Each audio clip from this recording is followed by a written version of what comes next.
Assalamualaikum warahmatullahi wabarakatuh. Perkenalkan, nama saya Dinda Eka Putri. Saya dari PS22F dengan NIM 1134. Sebenarnya apa itu budaya perusahaan?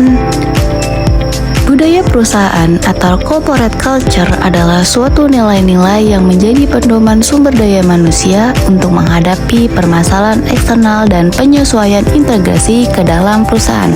Sehingga masing-masing anggota organisasi harus memahami nilai-nilai yang ada dan bagaimana mereka harus bertindak atau berperilaku.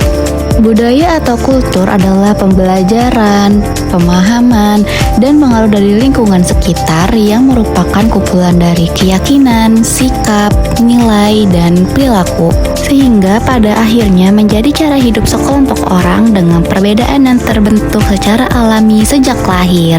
Kita datang dari lingkup kelompok asal budaya yang berbeda, namun perbedaan ini pada akhirnya berhasil menjadi satu kesatuan untuk mencapai tujuan bersama, seperti pada gambar yang menunjukkan satu kelompok orang yang menyampaikan pendapat masing-masing secara musyawarah sehingga dapat mencapai ikatan mufakat.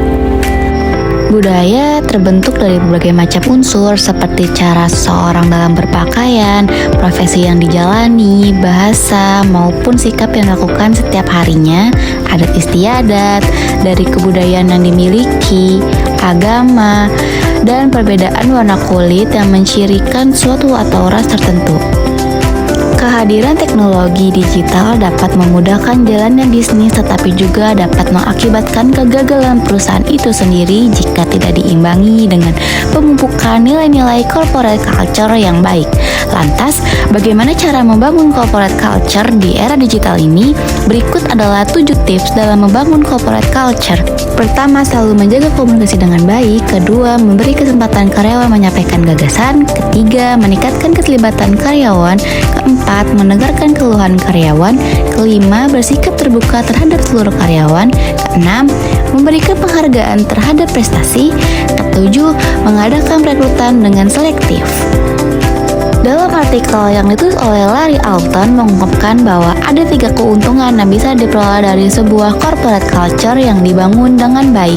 Yang pertama, identitas atau karakter perusahaan. Kebiasaan atau budaya yang dibangun dalam sebuah perusahaan dapat membentuk identitas atau karakter dari sebuah perusahaan.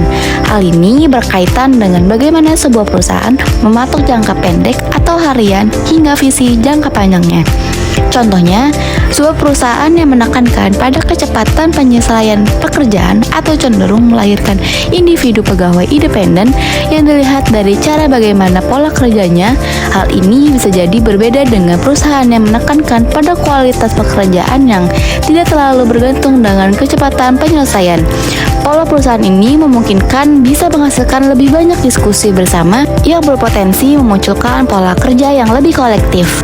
2. Dedikasi pegawai dalam perusahaan. Pola kerja yang dibangun dengan baik sangat berpotensi melahirkan pegawai yang memiliki sense of belonging yang tinggi terhadap perusahaan tempat mereka bekerja.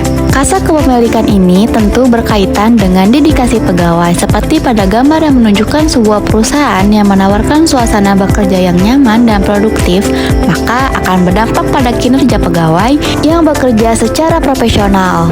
3. Citra perusahaan. Sebuah perusahaan dengan corporate culture yang produktif sekaligus menyenangkan tentunya akan memberikan kesan yang baik pada klien perusahaan tersebut. Citra perusahaan dapat dilihat dari pandangan klien ataupun pihak luar terhadap bagaimana perusahaan memperlakukan pegawainya, sehingga akan menghasilkan pola kerja yang produktif. Pola kerja yang baik tentu berpotensi menarik lebih banyak klien, yang jelas akan sangat menguntungkan bagi perusahaan yang bersangkutan. Aspek-aspek dalam budaya perusahaan dapat mempengaruhi pemikiran, tingkah laku, dan cara kerja karyawan sehingga akan berdampak pada kualitas kinerja perusahaan. Yang pertama, aspek keterlibatan tingkat tinggi dari karyawan akan meningkatkan rasa tanggung jawab yang secara tidak langsung meningkatkan komitmen mereka terhadap perusahaan. Rasa kebersamaan dan kekeluargaan akan tercipta dengan sendirinya, di mana peran tersebut sangat penting dalam membantu menyelesaikan pekerjaan. Yang kedua, aspek konsistensi, menekankan nilai-nilai yang dimiliki perusahaan termasuk masalah komunikasi, kerjasama dalam melaksanakan pekerjaan, toleransi, dan penghargaan terhadap prestasi. Hal tersebut memberikan dampak positif terhadap pencapaian tujuan organisasi dan perlu dibangun atau dikembangkan secara konsisten. Yang ketiga, aspek adaptability sangat penting untuk mempermudah proses penyesuaian di dalam perusahaan terhadap berbagai perubahan lingkungan yang terjadi. Hal ini diperlukan untuk kelangsungan hidup perusahaan dan juga sebagai tantangan pengembangan perusahaan. Yang keempat, aspek misi menekankan pada pentingnya kejelasan misi dan tujuan dari organisasi bagi para anggotanya. Terima kasih.